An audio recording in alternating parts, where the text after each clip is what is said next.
জানুয়ারি মাসের প্রায় মাঝামাঝি সময় এসেছি। প্রায় সব ধরনের লেবু গাছের পাতাগুলো এরকম হলুদ হচ্ছে। পাশাপাশি অনেক গাছে কিন্তু এভাবে ডাই ব্যাকও লক্ষ্য করা যাচ্ছে। তো ডাই ব্যাক রুখে সামনের সিজনে গাছগুলোতে যদি প্রচুর পরিমাণে ফুল পেতে চান, জানুয়ারিতে মাল্টা, মুসম্বি, কমলা হোক কিংবা পাতিলেবুতে কি ধরনের পরিচর্যা করবেন তাই নিয়েই কথা বলবো আজকের ভিডিওতে। নমস্কার, ভার্চুয়াল গার্ডেনিং টিপস ইউটিউব চ্যানেলে আপনাদেরকে স্বাগত জানাই। প্রথমেই জানবো এখন আমরা কি ধরনের পরিচর্যা করব সব ধরনের লেবু গাছে, যাতে সিজনের শুরুতে গাছকে সুস্থ রেখে প্রচুর পরিমাণে ফুল পেতে পারি। প্রত্যেকের বাগানে যে ম্যাচিওর লেবু গাছগুলো রয়েছে, সেটা মাল্টা, মুসাম্বি, কমলা হোক কিংবা পাতিলেবু, অধিকাংশ গাছের পাতা কিন্তু এরকম হলুদ হচ্ছে। যে সমস্ত গাছের পাতাগুলো ঠিক এরকম হলুদ হচ্ছে, আপনি বুঝবেন যে এই গাছগুলোতে ফুল আসার সম্ভাবনা রয়েছে। সাধারণ কয়েকটা পরিচর্যা যদি আপনি এখন নেন, তাহলে যখন গাছে ফুল আসতে শুরু হবে তখন যে এক্সট্রা কেয়ারটা সেটা নিতে হবে না। প্রথম যে কাজটা আপনি করবেন, একটা ভালো মানের ফাঙ্গিসাইড, সেটা কপার বেস হতে পারে বা অ্যামিস্টার টপ, এই ধরনের ফাঙ্গিসাইড 10 থেকে 12 দিন অন্তর একবার করে গাছে প্রয়োগ করবেন। তাহলে কি হবে, এখন যেহেতু ঠান্ডার সিজন, মাঝে মধ্যেই আবার কুয়াশা পড়ছে, সেজন্য গাছের যে রোগ প্রতিরোধ ক্ষমতা সেটা কিন্তু ধীরে ধীরে কমে যাচ্ছে। পাশাপাশি এই যে পাতাগুলো হলুদ হচ্ছে, সেগুলো এভাবে ঝরিয়ে দিচ্ছে গাছ, তো তুলনামূলক গাছগুলো কিন্তু দুর্বল হয়ে পড়ছে। তো এ সময় যদি আপনি ভালো মানের একটা ফাঙ্গিসাইড গাছে প্রয়োগ করে রাখেন, বিশেষ করে যদি সিস্টেমিক ফাঙ্গিসাইড হয়, তাহলে অপকারী যে ফাঙ্গাস গাছে আক্রমণ করতে পারবে না।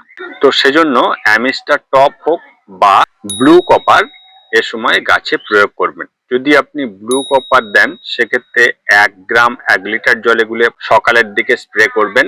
আর যদি অ্যামিস্টার টপ বা এই ধরনের কোনো লিকুইড ফাঙ্গিসাইড দেন, সেক্ষেত্রে বোতলের গায়ে বা প্যাকেটের গায়ে যে ডোজ লেখা থাকবে সেই ডোজে গাছে প্রয়োগ করবেন। দ্বিতীয়ত সবচেয়ে গুরুত্বপূর্ণ বিষয়, সেটা হলো জলসেচ। এ সময় কিন্তু মেপে বা বুঝে জল দিতে হবে। এই জল দেওয়ার কাজটা যদি সামান্য হেরফের হয়ে যায়, সেক্ষেত্রে শিকড়ের যে পচন বা শিকড় নষ্ট হওয়ার যে প্রবণতা সেটা তৈরি হবে। কারণ কি না, গাছ যেহেতু এ সময় অধিকাংশ পাতাগুলোকে ঝরিয়ে দিচ্ছে, আর ঠান্ডা ওয়েদারের দরুন টবের মাটিতে যদি আমরা জল দিই, জলটা শুকাতে প্রায় 2 থেকে 3 দিন লাগছে। যতক্ষণ না দেখছেন যে টবের উপরের মাটিটা শুকাচ্ছে, ততদিন কিন্তু জল দেবেন না। সেটা 2 দিন হতে পারে বা কিছু কিছু ক্ষেত্রে 3 দিনও হয়ে যেতে পারে। বুঝে আপনাকে জল দিতে হবে। এক্ষেত্রে আরো একটা বিষয় জানিয়ে রাখি, অনেকেই এ সময় প্রচুর পরিমাণে টবের মাটিকে ড্রাই করে ফেলছেন। যদি আপনি খুব ড্রাই করে ফেলেন মাটিটা, তখন কিন্তু ডাই ব্যাক বা গামোসিস দেখা দেবে। এ সময় জলটা যদি একটু বুঝে দিতে পারেন, তাহলে দেখবেন গাছকে খুব সহজেই সুস্থ রাখা যাবে। তৃতীয়ত, এবার আসি সার প্রয়োগের পালা। ডিসেম্বরে আমরা টবের মাটিতে গাছের যে প্রয়োজনীয় যে মিশ্র সার, সেটা আমরা প্রয়োগ করেছি। এই জানুয়ারিতে এসে আপনি গাছে সার প্রয়োগ বলতে মিউরেটেড অফ পটাশ অর্থাৎ এমওপি 12 বা 14 ইঞ্চির পটে কোনো গাছ রয়েছে, সেক্ষেত্রে এ সময় 1.5 থেকে 2 চামচ টবের উপরে ছড়িয়ে দিয়ে জল দেবেন। আপাতত সার বলতে শুধুমাত্র মিউরেটেড অফ পটাশ টবের মাটিতে দিতে পারেন। এ সময় কিন্তু নাইট্রোজেন সমৃদ্ধ কোনো সার দেবেন না, তাতে এই যে পাতাগুলো হলুদ হচ্ছে, ঠিক আর 10 থেকে 12 দিনের মধ্যে দেখবেন যে ফুলের বদলে ছোট ছোট কচি পাতা বেরাচ্ছে। ফল পাওয়ার জন্য যে পরিচর্যাগুলো করলেন, সেটা কিন্তু বৃথা হবে। তো সেজন্য এ সময় টবের মাটিতে আমরা সেরকম কোনো ভারী খাবার দেব না। পারলে আপনি টাটার যে ধুরবি গোল্ড, সেটা 1 চামচ দিতে পারেন, আর পটাশ দিন। এছাড়া অতিরিক্ত আর কিছু খাবার দেওয়ার দরকার নেই। চতুর্থত, এ সময় মাসে একবার যে কোনো একটা কীটনাশক, এক্ষেত্রে কাকা বা কনফিডার গাছে প্রয়োগ করতে পারেন।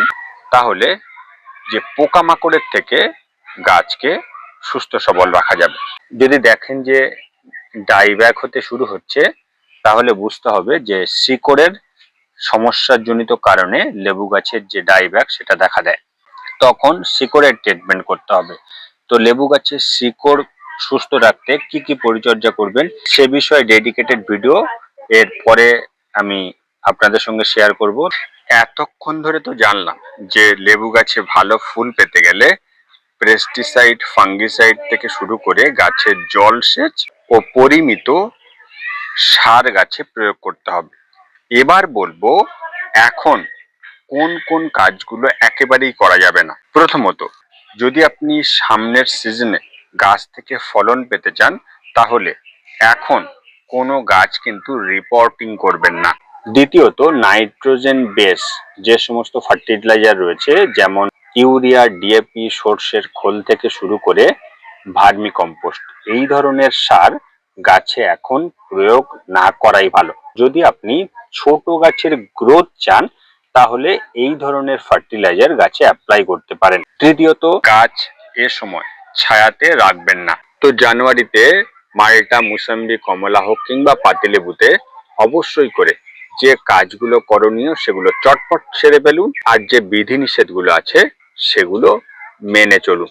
তাহলেই দেখবেন সিজনের শুরুতে ডাল ভাঙা ফুল পাবেন। তো এই ছিল আজকের ভিডিও।